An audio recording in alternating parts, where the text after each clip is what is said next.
La Unión Europea.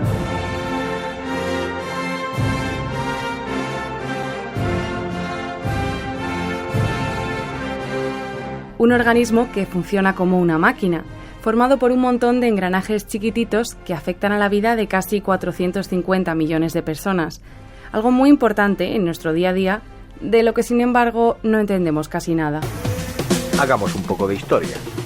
Era el fin de la Segunda Guerra Mundial en el viejo continente. Le Rassemblement des Nations Européennes. La rúbrica de Felipe González refrendaba la presencia de España en la Comunidad Económica Europea. El euro será pronto una práctica común entre los ciudadanos que vivimos en esta comunidad. La postura del gobierno alemán de excluir del euro a quien no cumpla las condiciones de estabilidad. Una apertura de una línea de crédito para nuestro sistema financiero. Brexit means Brexit. Coronavirus que se sigue extendiendo por más países. Si acaban de amanecer, tienen que saber que el mundo ha cambiado. Sepan que Rusia ha atacado Ucrania. España preside el Consejo de la Unión Europea desde julio hasta diciembre de 2023. Unos meses en los que escucharemos todo el rato los nombres de las instituciones europeas. Sobre todo de una, el Parlamento Europeo. ¿Cómo funciona el Parlamento Europeo? ¿Quiénes son los eurodiputados? ¿Cómo se eligen y qué hacen día a día? ¿Cómo se entienden entre ellos? ¿Y por qué debería importarme a mí lo que ocurre en Bruselas? ¿Esas leyes al final llegan a España? Soy Paula García Viana, periodista de Radio Nacional, y creo que esto merece una explicación.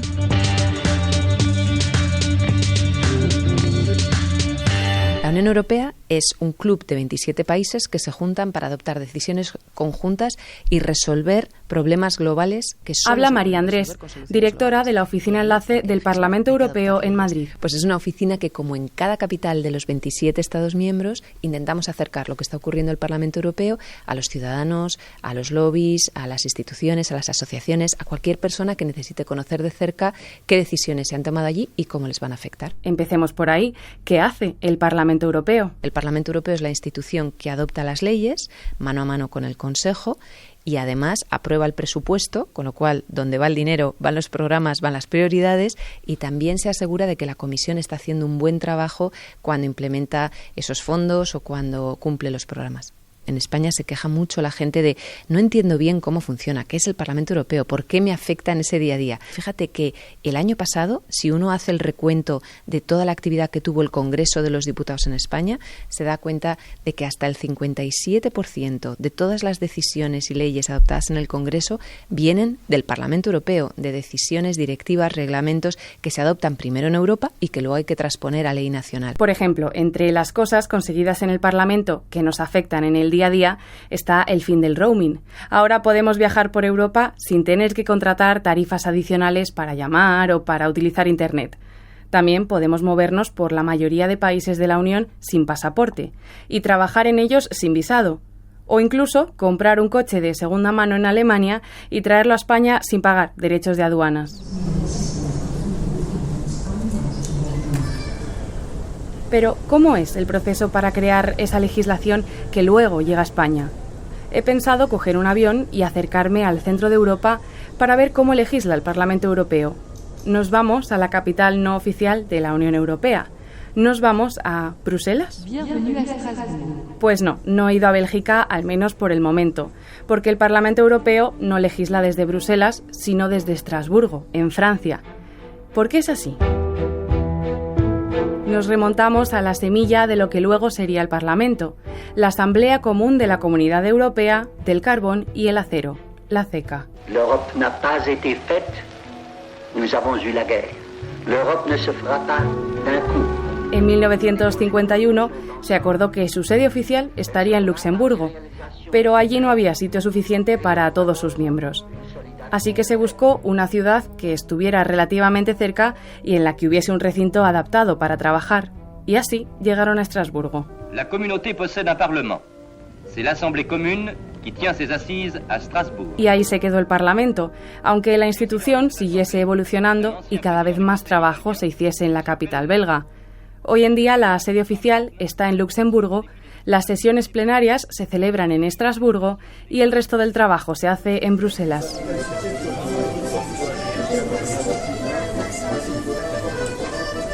Así que aquí estoy, en el barrio europeo de Estrasburgo, porque durante una semana al mes, todos los meses, menos en agosto, que se van de vacaciones, el Parlamento Europeo se traslada a Francia para las sesiones plenarias, para votar las propuestas legislativas. La verdad es que hay diferentes opiniones en Europa sobre el gasto que supone este enorme movimiento de personal, aunque le he preguntado al taxista que me ha traído desde el aeropuerto y él dice que los franceses están encantados.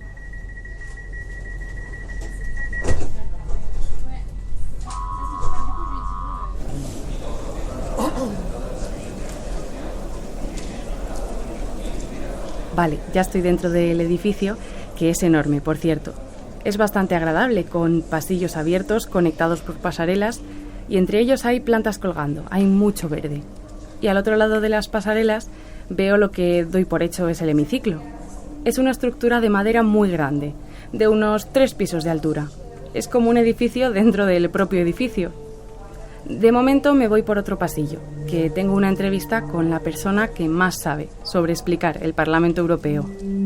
Sí, me llamo Jaume Duch, soy el director general de comunicación del Parlamento Europeo y el portavoz de la institución. La democracia, me cuenta el portavoz, también es el derecho de todos los europeos a votar en las elecciones al Parlamento, que se celebran cada 5 años. No, yo lo que me gustaría es que la gente efectivamente vaya siguiendo un poco las cosas que pasan aquí. Los medios de comunicación informan ya bastante, es decir, que hay mucha información sobre lo que hace el Parlamento y sobre lo que hace la Unión Europea, que no les dé miedo la lejanía, que no les dé miedo la complejidad. No hace falta entender perfectamente cómo funciona el Parlamento Europeo, ni entender cómo funciona el Congreso de los Diputados o el Senado para interesarse en lo que al final cuenta, que es el resultado del trabajo que hacen los diputados y por qué esos diputados están haciendo ese trabajo, porque yo creo que a partir de ahí es como mejor se entiende la importancia de que luego a la hora de elegir a esta gente, a los parlamentarios que nos representan, pues los ciudadanos acudan a las urnas, ejerzan su derecho, voten y sobre todo eviten que sean otros los que acaben tomando las decisiones en su lugar.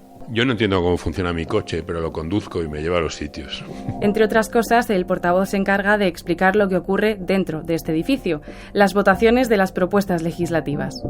Vuelvo a mi pregunta inicial. ¿Cómo funciona el Parlamento Europeo? Pues como los demás parlamentos, es decir, a través de comisiones parlamentarias que estudian las propuestas legislativas, que en este caso no las presenta un gobierno, sino que las presenta la Comisión Europea. Esas propuestas legislativas se debaten, se enmiendan, se aprueban en el Pleno y una vez se han aprobado, después viene la fase de renegociación de esas propuestas con el Consejo de Ministros, que es, digamos, otra cámara diferente. Las dos cámaras se tienen que poner de acuerdo para que una ley europea pueda entrar en vigor. O sea que la Comisión Europea propone leyes que se debaten y votan en el Parlamento, que está formado por eurodiputados votados por todos nosotros. Y luego las propuestas se vuelven a negociar con el Consejo de Ministros y se adaptan para poder aplicarse en cada país. ¿Más claro así?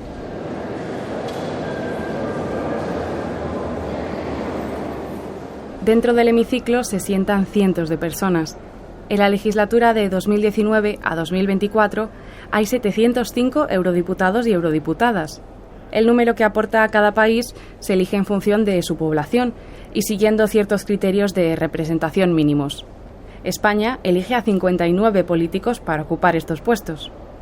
Aquí hoy pueden entrar también los visitantes, periodistas y otros trabajadores que ven las sesiones desde unos asientos en la parte de arriba del recinto. Ahí es donde me he sentado yo.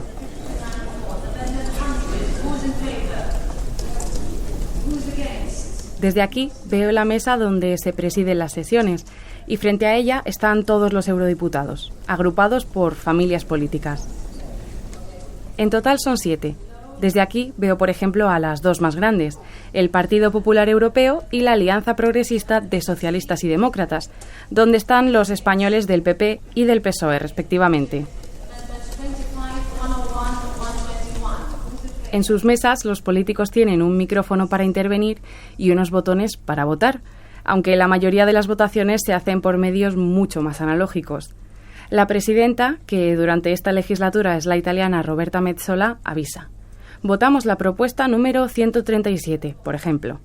Los eurodiputados ya tienen preparado un orden del día con la información sobre cada propuesta. Y tienen que habérselo estudiado bien antes, porque las votaciones se hacen a la velocidad de la luz. Amendment 22D, who is in favor? Who's against? Who abstains? Rejected. Metsola pregunta: ¿quién está a favor? Who's against? ¿Quién en contra? Who abstains? ¿Y quién se abstiene? Check. Y los eurodiputados levantan la mano para expresar el sentido de su voto. Eso sí, hay veces que la diferencia entre los síes y los noes es tan pequeña que la presidenta pide un voto electrónico. Y ahí es cuando los políticos dan a uno u otro botón. Se conoce el resultado en apenas unos segundos. Algunas sesiones plenarias son más mediáticas que otras. Esta semana se vota una discutida ley de restauración de la naturaleza. Las bancadas de los visitantes y los periodistas están abarrotadas. Hasta la activista del medio ambiente, Greta Thunberg, está por aquí. La norma, por cierto, ha salido adelante. ¿Quién dijo que la política era aburrida? Aunque hay momentos así de emocionantes, la verdad es que las sesiones plenarias son muy largas. 2 días en los que el hemiciclo tiene actividad constante desde las 9 de la mañana hasta las 10 de la noche. Y otros 2 días en los que se trabaja media jornada. Claro, los eurodiputados no están allí presentes durante todo el tiempo, solo en los momentos de votación o en los debates que les interesan. Así que yo tampoco me voy a quedar aquí 13 horas.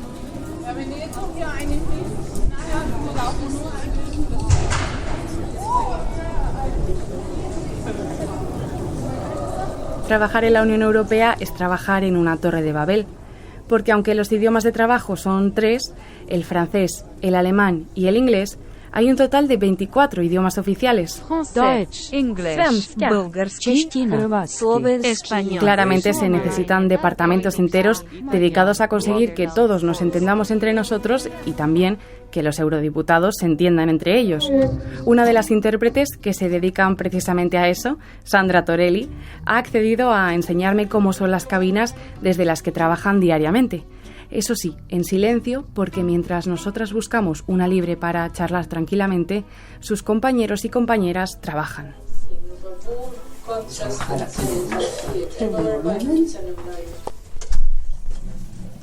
Es interesante verlo desde aquí. Desde las cabinas donde hablo con Sandra, en el segundo piso, se ve perfectamente el hemiciclo y en todos los asientos de los eurodiputados y de los visitantes hay unos cascos y un pequeño panel para elegir en qué idioma escuchar lo que está pasando. El español, por ejemplo, está en el canal número 8. El trabajo que ves ahora estamos en estos momentos en el pleno, en el hemiciclo, en Estrasburgo, es la punta del iceberg, es decir, el momento en que tú abres el micrófono. En ese momento tú ya tienes que haber hecho un trabajo previo de información, de lectura. Tienes que saber, por ejemplo, de qué va esta ley, cuál es el contenido, cuáles son las enmiendas que han presentado. Y también de fútbol, porque en una reunión sobre agricultura se puede levantar un diputado y decir, ay, por cierto, que ayer ganó el Milan contra el Inter o al revés. Y si tú no estás al tanto de la actualidad, si no lees los periódicos todos los días y a fondo y en varios idiomas, te pilla el toro y ahí es cuando puedes tener un momento de pánico. Y para eso es imprescindible el apoyo del resto de intérpretes que hay siempre en cabina, al menos 2 para cada idioma. O incluso a mí me ha pasado de tener que estornudar de repente o un golpe de tos, le haces una señal, un aspaviento a tu compañero y te ayudan enseguida y eso da mucha seguridad, no estamos solos. En Estrasburgo ya he comprobado cómo las propuestas legislativas se debaten, se enmiendan y se votan durante las sesiones plenarias que tienen lugar una vez al mes. Pero, ¿cómo llegan las propuestas al hemiciclo? ¿Y quién se encarga de elaborarlas? ¿Cómo es ese proceso? La respuesta está en la capital comunitaria, así que ahora sí, me voy a Bruselas para hablar con una eurodiputada que me va a poder aclarar algunas dudas más. Al principio yo trabajaba en la universidad, a la Universidad Carlos III de Madrid. Yo soy de una académica, pero siempre he tenido la pasión por la política, por los asuntos públicos. Irene Tinagli es italiana, pero como trabajó en España, me sabe explicar en castellano cómo funcionan las comisiones parlamentarias, que están formadas por eurodiputados de distintos grupos y países y sirven para preparar esa legislación antes de que pase a Estrasburgo.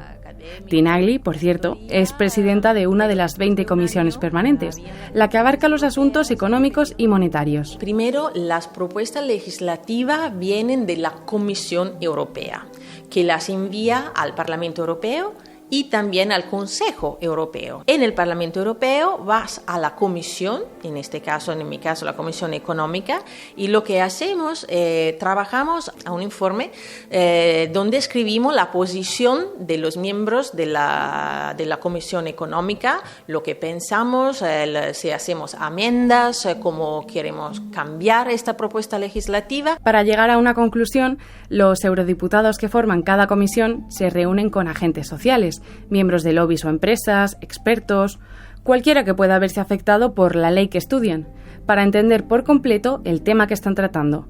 Después, votan sobre ese informe. Si pasa a mayoría la Comisión de los Asuntos Económicos, después se va a la plenaria, donde todos los miembros, no solo los miembros de la Comisión, sino todos los miembros del Parlamento Europeo van a votar.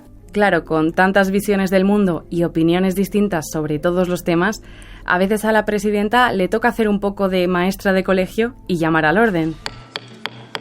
If you could please take a seat. We can start. Sí, es difícil, pero es muy interesante.